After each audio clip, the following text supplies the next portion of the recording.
Let me show you how to use Shazam to identify music playing in your headphones.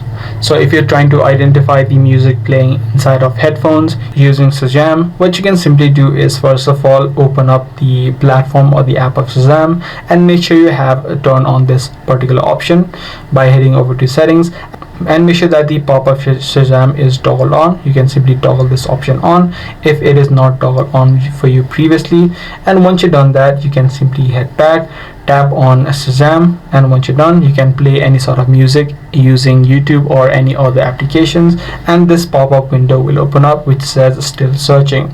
Now depending upon what song you play, it will be able to identify the song that is playing using your headphones as well.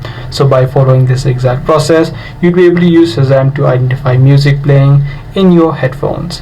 If this guide video did help you out, be sure to subscribe. That's pretty much all for today. I'm gonna see you in the next video.